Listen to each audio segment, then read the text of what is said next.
इस सेशन में हम बात करने वाले हैं कंप्यूटर के मुख्य विशेषताएं अर्थात फीचर्स के बारे में। हमने कंप्यूटर की बेसिक डेफिनेशन जानी, उसकी हिस्ट्री जानी, उसकी जनरेशन्स जानी। अब हम बात करने वाले हैं कंप्यूटर के फीचर्स क्या हैं, क्या लाभ है एक तरह से कंप्यूटर के। तो मैं आपको बता दूं, कंप्यूटर के फीचर्स की बात करें तो इसके बहुत सारे फीचर्स हैं और इस वक्त ये हमारे जीवन का एक इम्पोर्टेंट पार्ट बन गया है। हर व्यक्ति अपने हिसाब से कंप्यूटर का प्रयोग करता है। एक आर्टिस्ट अपने हिसाब से प्रयोग करता है, एक डॉक्टर अपने हिसाब से प्रयोग करता है, एक बैंकिंग कर्मचारी अपने हिसाब से प्रयोग करता है। लेकिन इसके बहुत सारे फीचर हैं जिनके कारण इसका प्रयोग किया जाता है। तो आइए जानते हैं कौन से फीचर हैं जिसकी वजह से इसका प्रयोग किया जाता है। मैं अगर सबसे पहले बात करूं तो सबसे पहला और इम्पोर्टेंट फीचर कंप्यूटर का उसकी स्पीड का होना है। जैसे मैंने पहले भी बताया था कि 5वीं जनरेशन आते आते VLSI या अल्ट्रा VLSI चिप्स प्रयोग हो चुकी हैं। तो ऐसी ऐसी कैलकुलेशंस जो पहले करने में घंटों दिनों लग जाते थे, अब वो कुछ सेकंड्स, इवन सेकंड्स के भी नैनो सेकंड्स, काफ़ी सारे हिस्सों में आप उसे कर सकते हैं। और कंप्यूटर की स्पीड इतनी फास्ट हो चुकी है कि मिली सेकेंड्स, माइक्रो सेकेंड्स या नैनो सेकेंड्स तक आप जाकर उसकी स्पीड को मेज़र कर सकते हैं। अर्थात आपकी जो कैलकुलेशन है इतनी फास्ट हो जाती हैं कि आपको पता भी नहीं लगता। इसके अतिरिक्त अगर एक्यूरेसी की बात करें तो कंप्यूटर सबसे बेस्ट रहता है एक्यूरेसी में। आप किसी भी काम को हज़ारों बार करवा लें उससे, वो हर बार उसी एक्यूरेसी के साथ आपको करके देने वाला है। इसी कारण से कंप्यूटर का प्रयोग बड़ी बड़ी इंडस्ट्रीज़ में होना शुरू हो गया, जिससे कि आप मान के चलें कि अगर कोई पार्ट भी बनाना है गाड़ी का, कोई प्रोडक्शन पार्ट में उसका प्रयोग करना है, तो एज इट इज़ बनेगा। जैसे पहला है वही वैसे ही दूसरा है, वैसे ही 10वां है। तो एक्यूरेसी इतनी बेहतर रहती है कंप्यूटर की कि वो सबसे बेस्ट रहती है। ह्यूमन बीइंग या व्यक्ति या जब हम लोग कार्य करते हैं तो हमारी गलती से कुछ गलत हो जाए तो हो जाए, कंप्यूटर कुछ भी गलत नहीं करता। कंप्यूटर वही रिजल्ट देता है जिस तरह के हम उसे इनपुट देने वाले हैं। हाँ, ये हो सकता है कि अगर हमारे दिए गए निर्देशों में कुछ कमी है तो हो सकता है कंप्यूटर उस तरह का रिजल्ट दे, परंतु अगर आपने कंप्यूटर में कुछ फीड कर दिया है तो हमेशा एक एक्यूरेसी के साथ ही आपको रिजल्ट मिलने वाला है। इसके अतिरिक्त मेमोरी एक इंपॉर्टेंट पार्ट है कंप्यूटर का। मेमोरी का प्रयोग कंप्यूटर में किसी भी डेटा को स्टोर करने के लिए किया जाता है। तो डेटा अलग अलग तरह से अवेलेबल है। वो पिक्चर के रूप में अवेलेबल है, यानी कि फ़ोटो के रूप में, किसी फाइल के रूप में, किसी प्रोग्राम के रूप में, किसी गेम के रूप में, आवाज़ के रूप में, वीडियो के रूप में। तो बहुत सारे तरीके हैं डेटा को स्टोर करने के। जबकि एक्चुअल में कंप्यूटर जो स्टोर करता है वो बाइनरी डिजिट्स यानी कि 10 फॉर्मेट में ही किसी जानकारी को स्टोर करेगा। आपके द्वारा दिया गया डेटा या आपके द्वारा स्टोर की गई पिक्चर, इन सबको 10 फॉर्मेट में ही स्टोर करेगा। लेकिन सबसे इंपॉर्टेंट बात है कि स्टोर करने की जो क्षमता है वो कंप्यूटर के पास है। वो कभी भी आप उस चीज़ को दोबारा देख सकते हैं। इसी कारण काफ़ी सारा डेटा स्टोर किया जाता है कंप्यूटर पे। तो जब आप उसको दोबारा चाहें, अपनी पिक्चर्स को दोबारा वहाँ से प्राप्त कर सकते हैं। जब तक आप उसे खुद डिलीट ना करें वो डेटा वहीं सेव रहेगा। डेटा को मापने के लिए मेगाबाइट्स, गीगाबाइट्स जैसी यूनिट्स रहती हैं, जिसकी जानकारी मैं आने वाले सेशन में दूंगा आपको।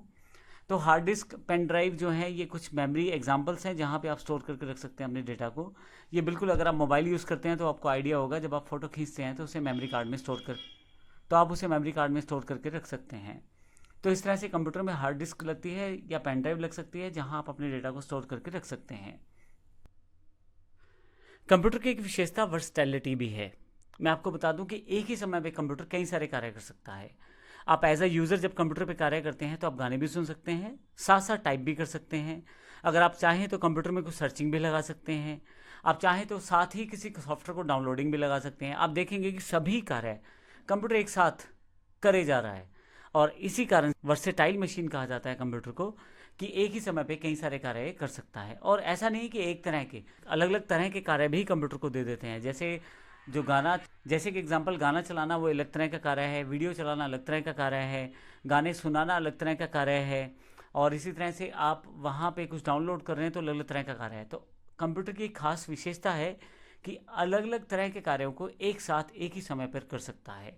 इसलिए कंप्यूटर एक वर्सेटाइल मशीन है और इसका प्रयोग लगभग हर फील्ड में होने लगा है, हर जगह होने लगा है। जैसे आप प्राइवेट सेक्टर कह लें, बैंकिंग सेक्टर कह लें, या आप गवर्नमेंट सेक्टर कह लें, बैंकिंग में, रेलवे में, एयरपोर्ट में, बिजनेस में, स्कूल में, सब जगह लगभग इसका इस्तेमाल होना शुरू हो गया है।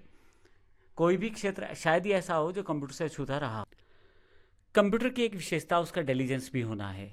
किसी भी कार्य को वो काफ़ी देर तक इकट्ठा कर सकता है, चाहे आप उस कार्य को घंटों करवा लें, दिनों तक करवा लें, कई बार, इवन लाखों बार करवा लें, उसको कोई प्रॉब्लम नहीं है। वो एक मशीन है, आप उसमें फीड कर दें, जो आपने काम फीड किया है वो उसी तरह से उसे करता रहेगा और कई घंटों तक बिना गलती पूरी स्पीड से यानी कि पूरी एक्यूरेसी के साथ सारे काम आपको करके दे देगा और वो थकेगा भी नहीं।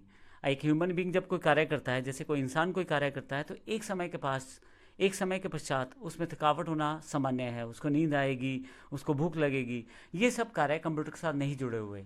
कंप्यूटर की मशीन है, आप उसको बताएं क्या कार्य करना है, वो कई घंटों तक, कई दिनों तक, इवन कई कामों को वो लाखों बार रिपीट करके आपको दे देगा।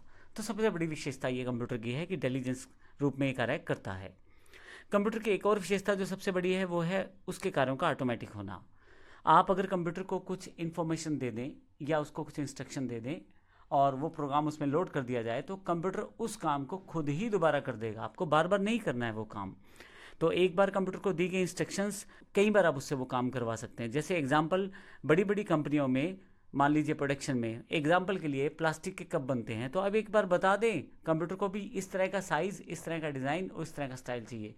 कंप्यूटर ऑटोमेटिकली उन प्रोडक्शन मशीन्स को निर्देश देता रहेगा कि इस तरह का सामान हमें चाहिए और वो हर बार आपको वैसा ही मिलेगा जब तक कि ह्यूमन बीइंग मिस्टेक ना हो, जब तक आपकी तरफ से कोई गलती ना हो। और ऑटोमेटेड सिस्टम रहेगा, आपको बार बार बीच में कुछ भी कंप्यूटर को समझाना नहीं है।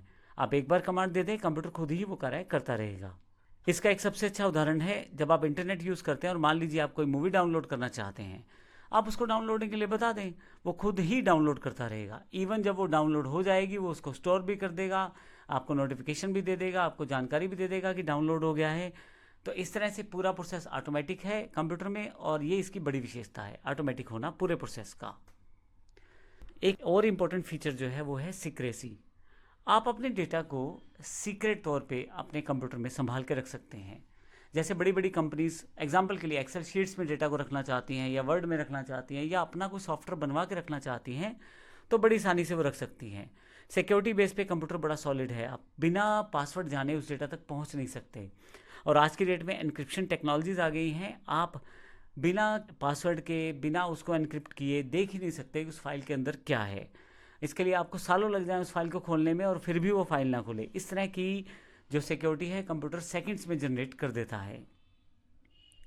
तो इस तरह से इस सेशन में हमने कंप्यूटर के फीचर्स जाने, जिसमें हमने देखा कि कंप्यूटर की बहुत सारी विशेषताएं हैं जिसके आधार पे इसका अलग अलग फील्ड्स में प्रयोग किया जाता है। आने वाले सेशन में हम देखेंगे कि कौन कौन सी फील्ड्स हैं जिसमें हम इसका प्रयोग कर सकते हैं और उसका इंपॉर्टेंस क्या रहता है उस पर्टिकुलर फील्ड में। धन्यवाद।